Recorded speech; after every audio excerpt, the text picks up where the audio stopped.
faut comprendre que M. Ouattara, ça n'est pas un parti, il n'est pas lié aux frères musulmans, il est lié aux Américains. Mais surtout que d'après des informations, il serait plutôt bouddhiste, hein, d'après. Oui, puis en tout cas, il ne se bat pas. Il ne se bat pas pour l'islam. C'est pas son cheval de bataille. Il s'agit des États-Unis. Il est clairement le candidat des Occidentaux. Mahmoud Ahmadinejad n'est pas le candidat des Occidentaux. C'est pour ça que l'étiquette islam ou musulman, ça ne veut pas dire grand-chose. Laurent Gbagbo ne l'était pas non plus. Non. Laurent Gbagbo, c'est la vieille France-Afrique. Il était jusqu'à présent toléré. Bon, depuis Chirac, depuis la partition en fait de son pays entre le nord et le sud, il y a eu une situation de blocage. Gbagbo a été trahi certainement.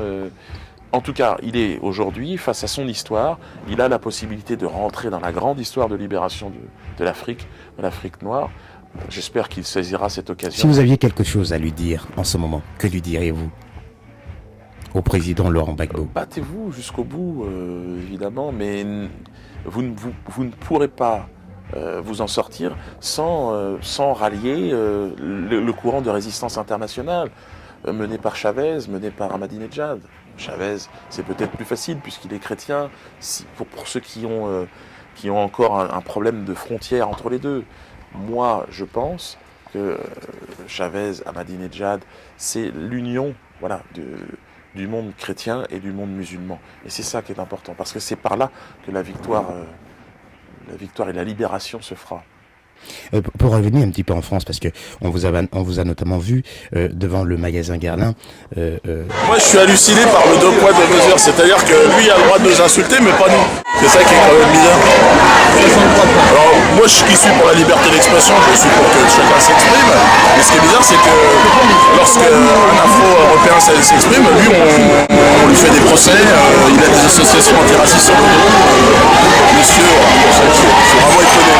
Le deux poids deux mesures, encore une fois, qui touche la communauté afro-européenne. On a vraiment des soucis citoyens, quoi, parce qu'ils nous insultent en permanence et on n'a pas le droit de parler, on n'a pas le droit de répondre.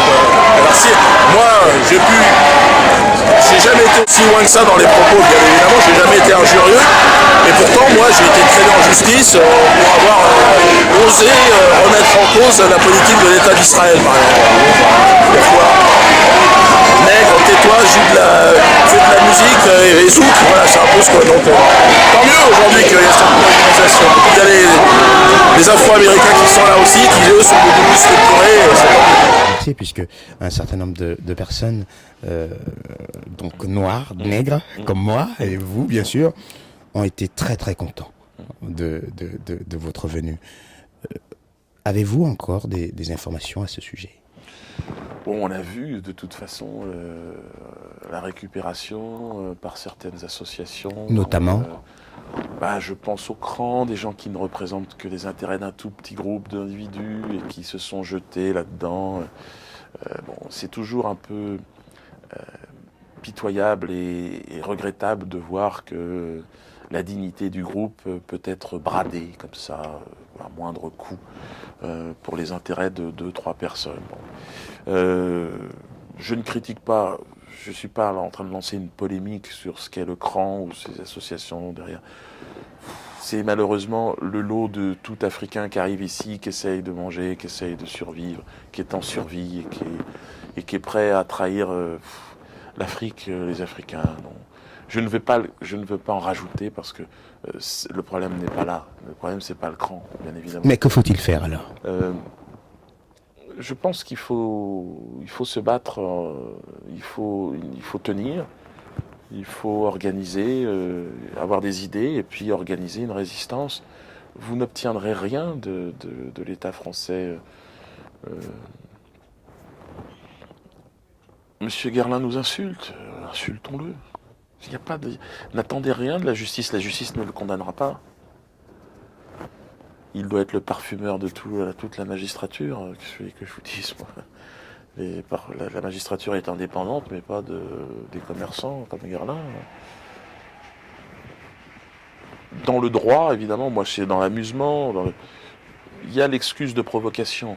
Tout noir de France, tout noir qui a entendu cette injure, se doit de répondre. C'est-à-dire, alors certains me disent, on ne répond pas à l'injure par l'injure. Genre, la personne du cran dit ça. Alors, évidemment, lui, il touche son chèque. Donc lui, on lui fait une petite marionnette. Bon, bien sûr qu'on répond à l'injure par l'injure. Il m'a dit quoi, on va se laisser injurier? Non, moi, Guerlain m'insulte, je l'insulte. Nous n'aurons pas réparation. Nous n'aurons pas réparation sur l'esclavagisme, nous n'aurons pas réparation sur la colonisation, nous n'aurons rien. Les seuls qui ont obtenu une réparation, il s'agit de la communauté juive. Ils ont fait voter des lois pour qu'on ne conteste pas leur crime contre l'humanité.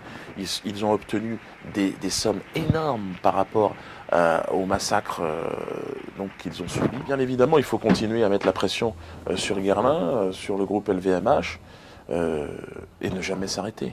Jamais. Tant qu'il n'y aura pas eu, effectivement, des excuses officielles de ce groupe. Est-ce que ces excuses suffiraient aujourd'hui à calmer le raz-de-marée qu'a créé cette polémique? Moi, je pense que des excuses, ce serait déjà pas mal. Après, moi, il ne m'appartient pas.